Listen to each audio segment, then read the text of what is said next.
Hello, everybody, and welcome to Backdoors and Breaches Live. We're doing this episode today, very first episode, 001.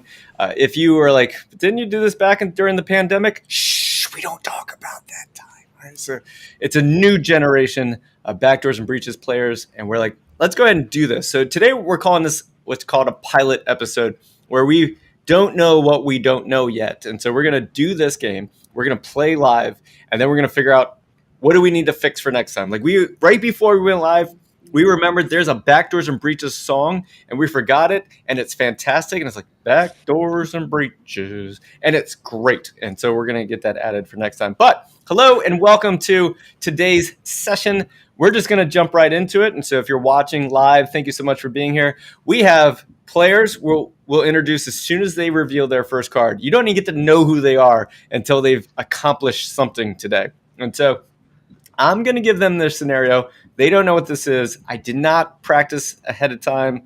They don't know what the scenario is going to be today. So it's going to be brand new information for them. They got to meet each other backstage. And so some of them have never met in person before, but they've met virtually. And so here we go. Everybody ready? All right. So here is your scenario today.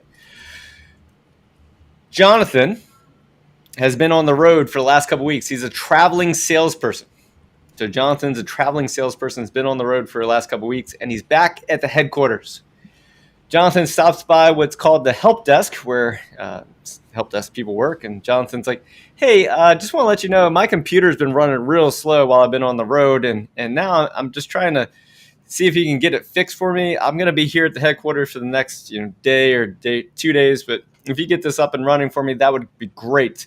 And that's when the help desk realizes that this computer is not corporate. It's not a corporate device.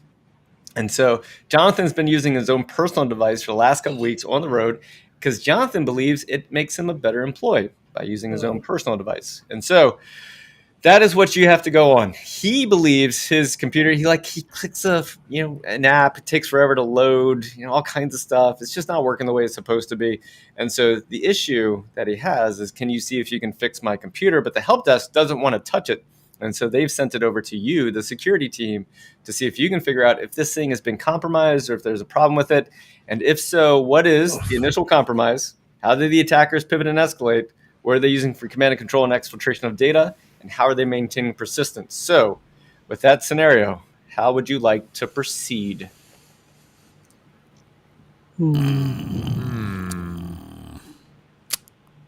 Is kicking Chris, what do you the employee think? An option? Well, I think we should throw it out and get a new computer. Yeah. An elbow drop. Is there the find a new several employee an option? times. Where's that card? Sorry, per corporate policy. the instant one that's going to be we're going to want to use is endpoint analysis, right? Yeah. So theoretically thinking, this doesn't have any of our security tools installed on it, so none of the logs are going to be forwarded. We're not going to be able to use UBA. So endpoint analysis, maybe, and memory analysis would be the first two, I would think. I agree with endpoint analysis. That's where I was Yeah, going agree. to. That's great. Great point. Absolutely. Any other dissenting thoughts? No? All right, Is- so everyone has their own D20 dice on their own screen, and we're going to be on the honor system today that whatever number they tell us that they've rolled will be the number that they've rolled. And I can normally tell by someone's face if they're lying to me or not. So, Wade, since you're the one that suggested endpoint analysis, could you please roll the dice for us and let us know the number that you get? All right, here we go. Roll. I got to refresh the page. 12. 12. All right. So a couple things. You were successful with your endpoint analysis, and it's an established procedure. So established procedures, if you don't know, get a +3 modifier to them. So if you roll 12, that's +3 is a 15. So it's solidly a successful roll. 1 through 10, unsuccessful. 11 through 20 is successful. So through doing endpoint analysis on this system, you've essentially determined that logon scripts have been installed on this computer. Logon scripts were installed on this system. So first roll, first reveal, so logon scripts. So real quick, if you saw logon scripts installed on a computer, what would you think is potentially going on? Someone's trying to establish persistence. Someone's trying to do persistence when the user logs in, right? So when that Yeah. computer reboots a lot, we know this guy's a salesman, so I'm guessing he's turning his computer off and on and off and on whenever he goes. So I would imagine that's exactly what this is, probably like in a startup folder, right? Or something like that. So Good. Yeah. All right. They're So- trying to collect information more than likely. So I did say once you reveal your first card, we will do introductions. And so, Sean, go ahead and introduce yourself. Who are you? Sure. I'm Sean. I am by trade a program and people manager in tech and security. Many moons ago, I was a software dev and a systems admin. I kind of got involved with Black Hills from my last job, actually. We actually brought Black Hills in to work with us, and I kind of started hanging out with the community shortly thereafter. And this is my first time on Backdoors and Breaches, and I am very excited to be here. Awesome. And Wade, who are you? What do you do around here? Hey, I am Wade Wells. I'm a lead detection engineer for a big company. I do a bunch of live streamy stuff with Black Hills. I am an anti-siphon instructor and just all-around community advocate. And you do B-Side San Diego, right? I do. I am on the board of B-Side San Diego and try to run it every year. It's quite the hassle. Awesome. All right, Will, who are you? What do you do around here? I'm Will, also known as Fat Man Will in the Discord. Been in the community trying to learn everything I can for the past couple years, and I am also now a SOC analyst with BHIS. Awesome. Oh, yeah, and that's right. Sean, you're B-Sides Connecticut. I think we just sent the whole That bunch is right. of stuff. Yeah. Awesome. Chris, who are you? What do you do around here? Yeah, my name is Chris Young. Username Reach Chris Young. Try to keep it simple. Been in SEO for about 20 years. Definitely picking up into the cybersecurity space and cyber threat intelligence. Recently stepped into the world of being a cybersecurity speaker, and this is my first time playing Backdoors and Breaches. Happy to be here. Awesome. And then last but not least, Aaron, who are you? What do you do around here? Hi, I'm Aaron. Go by Crypto Jones in Discord. I am a senior developer on the ACM side. I work on the Windows AC event service that communicates with AC Hunter. Yeah, awesome. And for those of you that don't know, my name is Jason Blanchard. I'm the co-creator of Backdoors and Breaches. We created this game back in 2019 before the pandemic. And since then, it's made life of its own. It's exceeded all of our wildest expectations of usefulness and coolness. Like, we were hoping it'd be cool or useful. It ended up being both. So cool. All right. So next. Oh, did anyone ever notice that the logo for Backdoors and Breaches is actually a maze? Anyway, yeah, it's fine. That's cool. It's okay That's cool. if you didn't. It's cool. All right. So you revealed the very first card, the Persistence logon scripts. And if you've never played Backdoors and Breaches before, you have 10 turns to try to solve the 4 cards, which means turn number 1, you solved 1 card, which means you have 9 turns left to go and 3 cards left to reveal. So what would you like to do next? So what do you guys think? So can we scroll up to the 3 that we need? So we're trying to do pivot and escalate, C2 and exfil and initial compromise. Yeah. So try to think about like security tools that we're going to that would definitely detect those. Isolation types of doesn't make sense because it's not on the corporate network, right? No. Correct. Yeah. Cyber deception, having some type of like canary token or user token might not be necessary because we already know that there's someone in the system, right? From the login scripts. So to me, of the 4, the only thing really left is Seam. Well, the deception could detect a pivot and escalate, right? So if we had some type of deception for, say, a domain admin or something like that, we would Gotcha. be able to detect that going through. Gotcha. Which definitely is a thing, right? It's same thing with like a honey badger or some type of host. We could also detect that, which would be fun. But if it's a personal PC or personal computer, it wouldn't be joined to the domain and have those tools, right? very true. But he is logging. I will say he is logging into things, right? Good So point. there definitely may be a pivot to try to get into the domain. Yeah. So then, because you made that point, I think cyber deception then might be the best option. All right. Well, Sean? any Sean, what do I'm you thoughts? think? I'm wondering down more on the other procedures side of things. I'm Yeah, looking I at, was gonna say, I'm looking at threat I'm thinking- hunting, and I'm looking at endpoint protection analysis. My only question being, like in our scenario, given we're talking personal computer, are those actually viable? You know, I don't know what we got access to tool set wise, but those would be my first go-tos. I'm thinking about how to find the C2 traffic. Well, Rita is a great tool that we could use to look for C2C beacons. Yeah, exactly. But if we use the other procedures, we don't get like the 3-point bonus modifier. That's the only thing. Still 50-50. It's true. Yeah. I was I'm s- actually thinking the network threat hunting or firewall log review. Try to see if we could see any kind of suspicious connections coming in or out of it. If we do firewall log review, we could correlate with the MAC address, couldn't we, of the salesperson's So- computer? Yeah, so we can say we have this computer, right? So it is on the network now. So we are going to be able to watch the traffic, and we know it's compromised. So there is a way to look at least the networking logs that are coming through, because it is we'll say we have it communicating right now. I think the network threat hunting with Rita is probably the best way to go, just with that. Gotcha. Let's do it. All right, Sean, Network threat hunting with Rita. No pressure. no pressure.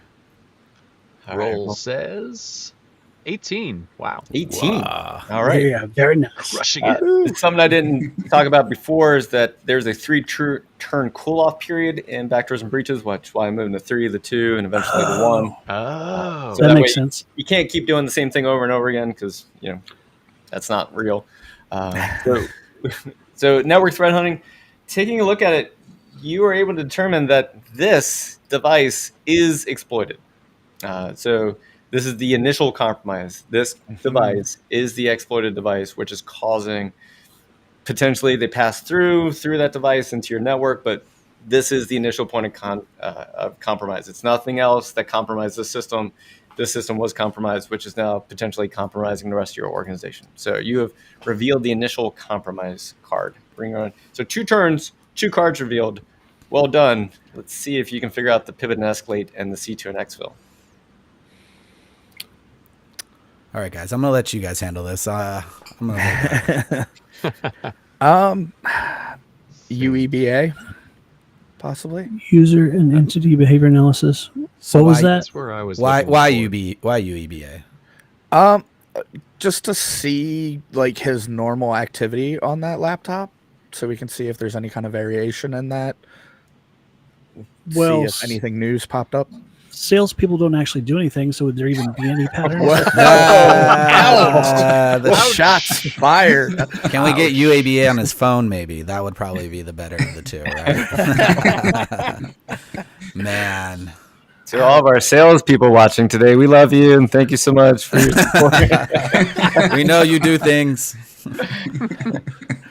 And so the 2 we're still trying to reveal. We're trying to reveal the pivot, right? And Right, the pivot and the C2 C2 exfil. Okay, Yeah. Yep. got it. And I think doing the UEBA behavior might not be bad analysis, for that, actually. we could probably find the pivot on that, possibly. Well, even with memory analysis, we don't have something to check it against, right? Like we don't have a hash or a Yara, so Well, memory analysis, you're not necessarily checking for hashes in your RI. You're just looking for crazy, weird things, right? So you would be able to see Anomalies, you would be able to see what programs are run using some like special artifacts, right? And be able to see caches and that type sort of stuff. There's a bunch of different really things you could see with memory analysis. It's more of a historic. But the other thing is, depending on what type of analysis you do, you would actually, like if the computer was turned off, you may not see certain things. So, which I'm assuming it was. But I would honestly think memory analysis would bring up something. I also Another- thought server analysis, but I was looking at where logon scripts are actually stored. Definitely in a domain, maybe even group policy if we're looking at servers, but this is on the local computer, so I'd stay away from that. One thing that might be, let's not sleep on SIM, because with Splunk or LogScale, you can correlate events. So we can correlate from the time Mr. Salesperson started his computer to look, hey, look, now there's been 13 token requests for the Active Directory server. So that might be another cool tool to use to figure out what an attacker is doing. And firewall log review could still be a potential candidate too. Like somebody.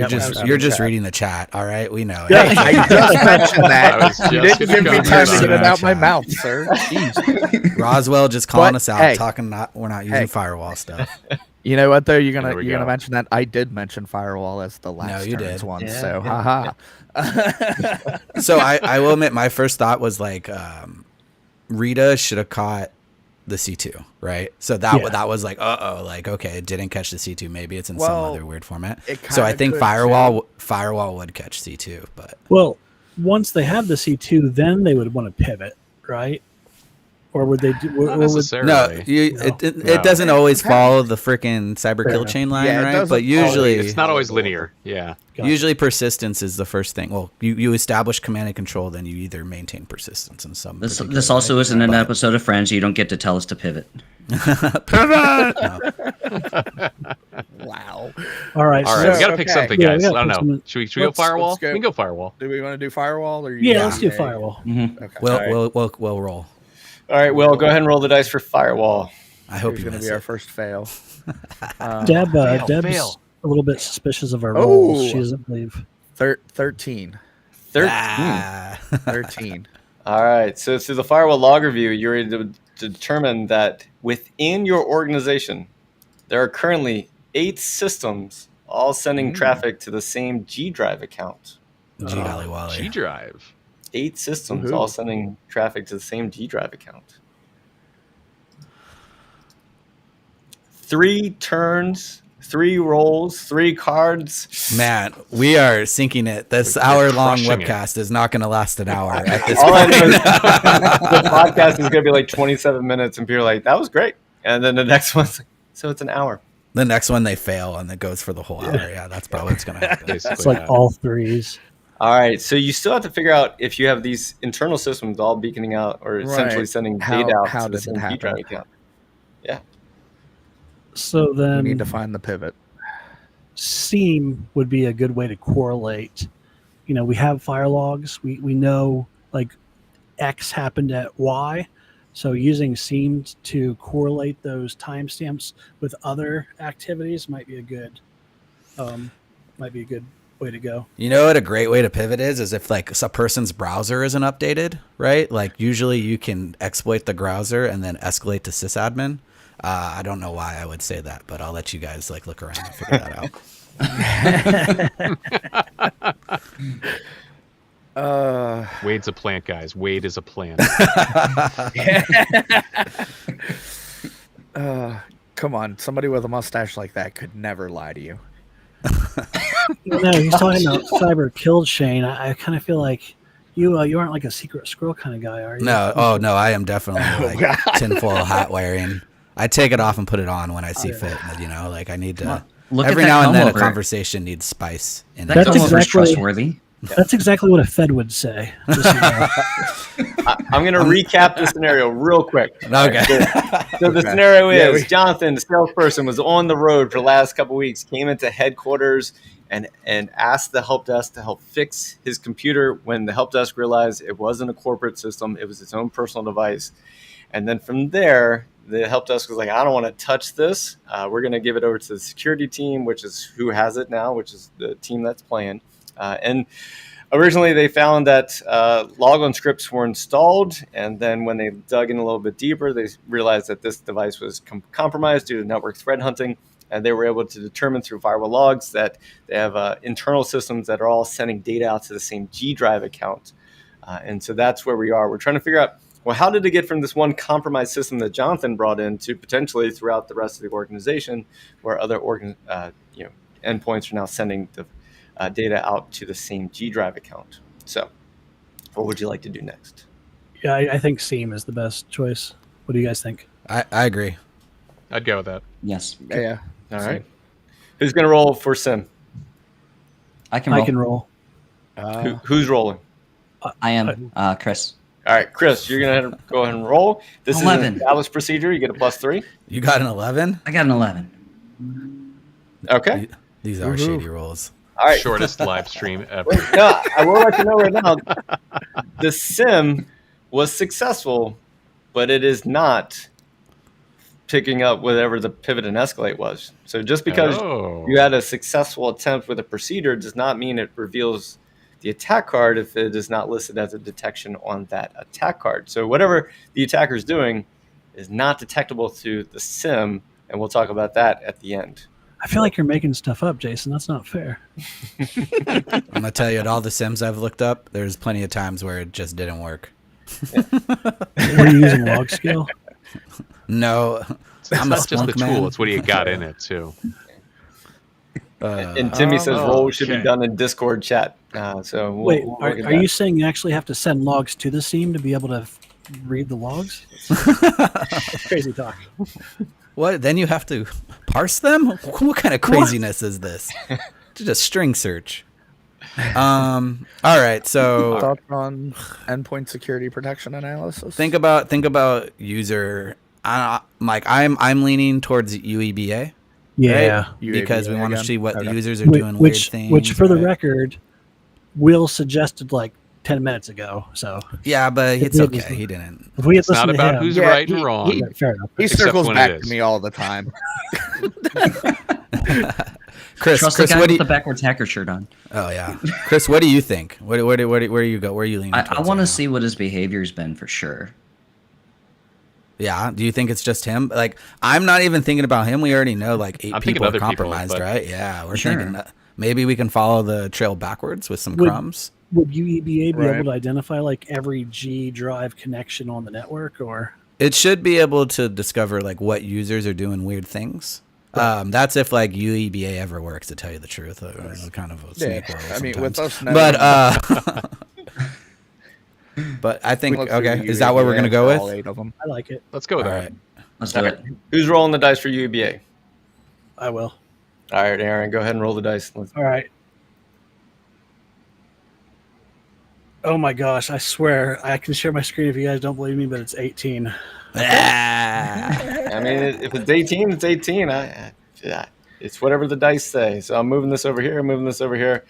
And you reveal that the attackers were using broadcast multicast protocol poisoning on the in the environment. So 5 turns, 4 cards. We got him. You got it. All right. Yes. All right, so let's go ahead and talk through, The A like, team right because here. it's not just revealing the cards that leads to everything that happens. We're actually going to talk through this attack scenario now. And so, well done. You revealed all 4 cards in 5 turns. And so the original scenario was Jonathan, a salesperson on the road, came to the office, said, "Hey, here is my laptop." We found out the laptop was not a corporate laptop. It was a personal laptop. And so escalated to the security team, where they found that it had logon scripts installed on it. It was the initial compromise through network threat hunting. They were able to use firewall logs to figure out that other systems internally were sending data to a G Drive account. And then through UEBA, they were determined that broadcast multicast protocol poisoning is what was used to gain access to other accounts. So with that said, here's the question for each one of you. And I'm going to have each one of you answer this question. So it's going to be a yes, no, or maybe question. So whenever someone plays Backdoors and Breaches, when the session is over, ask every single person who participated this yes, no, or maybe question. So ready? Will, is this a plausible attack that you know of? Yes, no, or maybe? Yes, under the circumstances, Okay. I feel this could happen. Wade, yes, no, or maybe? Can I go last? Sure. Aaron, yes, no, or maybe? I don't think it is. I think that a corporate environment would have like things in place to keep these things from happening. Okay. Sean, Loki, yes, no, You or can call maybe? me whichever. Yeah, I'm leaning towards no. I'm a little bit of like the BYO device side of things. Like with this little control seems a little bit far fetched, and then I'm also just scratching my head around whether the protocol poisoning is actually a realistic method for lateral movement in this case. All right. Chris, yes, no, or maybe? I'll go to the other side just because I want to keep the split and let Wade break the tie. But I'm gonna say yes because you have no idea what people are clicking on recklessly these days. So I want to say yeah, just to be ridiculous. Okay. That's fair. Wade, yes, no, or maybe? Man, I was trying to bring up that. Can you bring up that card, the pivot and escalation card? Yeah. I was trying to look up. So I will tell you this: the broadcast. Yeah, I'm not like super familiar with this attack, and I do not think from like reading this right off the bat, I don't think this is. You would be able to pivot based off of this attack to the internal network. So I'm saying no, but I'm not 100% sure. I'm not an expert. I think this may need to be something else, but I'm not entirely sure. I don't have the cards memorized anymore. I used to in order to cheat in metagame, but it was pretty. Honestly, like here's the thing: like Rita is like uber powerful. If you just use Rita off the bat, it catches like almost everything. But you didn't hear that from me. Yeah. But so overall, I do not think this is credible, but I'm pretty sure Jason's going to come in and be like, we did this exact breach, and it is. I do want to hear about the protocol poisoning, because I was also suspicious of that. Yeah. So when you're creating a scenario in Backdoors and Breaches, it's not necessarily up to like, is this possible?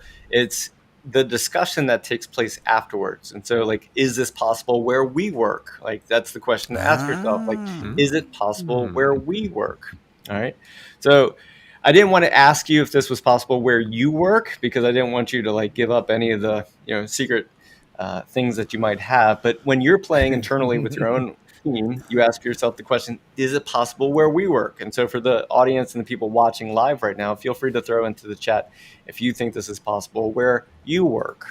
Now, wait, no, not where you work, because then that's also giving it up. But think through, is this possible where we work? All right. And then I didn't say this at first, but today's episode was brought to you by Anti-Siphon Training. So if you ever want to take hands-on training with Anti-Siphon, it's antisiphon.com, antisiphontraining.com.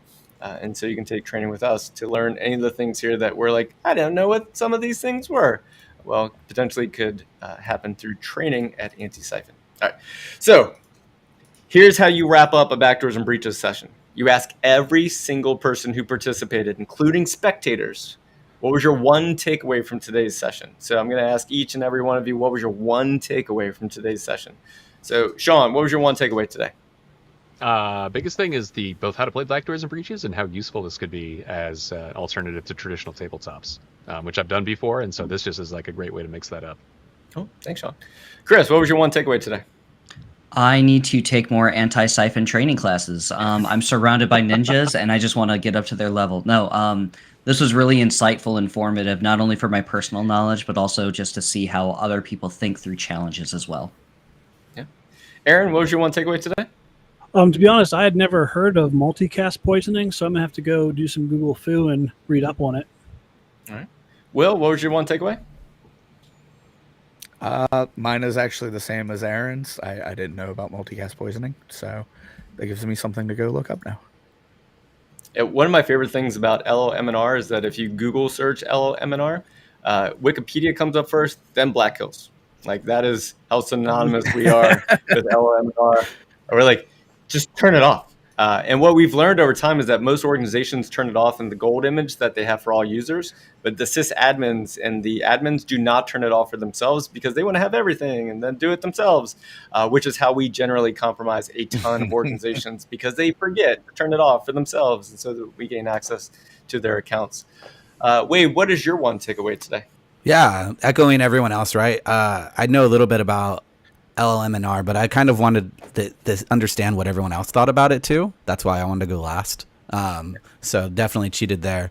I do have to research more about that now. Like thinking about it too, like if the host was on the network, right, that sales guy joined the network and then he was able to escalate, like it's definitely possible then. Now we talk about it and think about it, and just always remember the SIEM isn't like always the way to go. Logs aren't always the best thing. Sometimes you have to do active things. Well, thank you so much for watching Backdoors and Breaches Live. Today's session was only 30 minutes long because you rolled very well, suspiciously well. But it's fine. It's fine. This is our very first episode. If you like this, let us know. Reach out to us and ask. Let us know if you want more of this. It will be a different scenario every time. And our goal is to take the scenario that we used today and then put it out to the community. So that way, if you're trying to think of what scenarios to use inside your organization, because we didn't even touch on, like, can you legally touch Jonathan's computer? Do you have the policy to touch Jonathan's computer? There's like a lot of stuff there that we could have dug into. but I Yeah. chose not to I today. tried to reject the idea, but Jason was like, "Nope, we're playing the game. I don't care what you say." Jason, Did- that's we're- legal in policy with me on the group. I get it. I get it. I totally forgot. Like we didn't even talk about this. Were we playing with injects too? Only if you roll a 20, a 1, or have 3 failed rolls in a row. But you had 3 successful rolls in a row, and I almost thought about bringing an inject in just. You should Just have. so. You should have. You should have. You should. And we're also You just should. using the core deck today. So in the expansion deck, there's a lot more evil injects because we just got mean in the second. Wade catches food poisoning. He's out of the game. Hey, speaking of expansion decks, there's been like 3 or 4 new expansion decks that have come out, right? What exactly are the expansion decks? Yeah, so Ryan, if you want to throw up big on the screen, if you go to play.backdoors and breaches, it's totally free for anyone to use. We have the Cloud Security deck, the expansion deck, the Huntress deck, the Red Canary deck, the Den Secure deck, the Trimark deck. We have an ICS and OT deck if you want to do industrial control systems and SCADA systems. And then we have the Mega deck. And then finally, if you want to build your own attack scenario, you go down to Scenario Tools, go to Scenario Tools, Custom, and then you essentially can use every single card we've ever created all in one deck and pretty much build the TTPs of any ATP. And that was a lot of acronyms. And with that, any other questions before we wrap up? The whole time we were playing, I was trying to figure out how to make how to look at all the cards with that custom tools and the scenarios down at the bottom. I thought there was like something that I was missing where it was like DM type of deal, but now I can actually read that element in card. So we can all add a Wade likes to cheat. I like to be That's well the informed. other learning for everyone else here. You know. Yeah. I just want to make sure we're not overlapping backdoors and breaches with Oregon Trail. I don't want somebody to get dysentery and not make it to the end with us. It does. It overlaps. It does. If you roll Yeah. one, Thankfully- it overlaps real good. Yeah, there's Thankfully, the there's session is cards. short. We have an inject card where a bear attacks a power station. And so the power goes out there.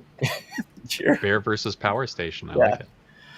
All right, Was it, everybody. Indeed. Thank you so much for playing today. Thank you so much for joining us. And tune in the future for episode 2 of Backdoors and Breaches Live. And thank you so much to our guest for joining us today and for being willing to go first. We appreciate you. And in the future, if you want to be a part of Backdoors and Breaches, if you want to be a guest on, we would love to have you. So just reach out to us and we'll start building out a roster of who's going to be playing Backdoors and Breaches Live. And with that, kill it, Ryan. Kill it with fire.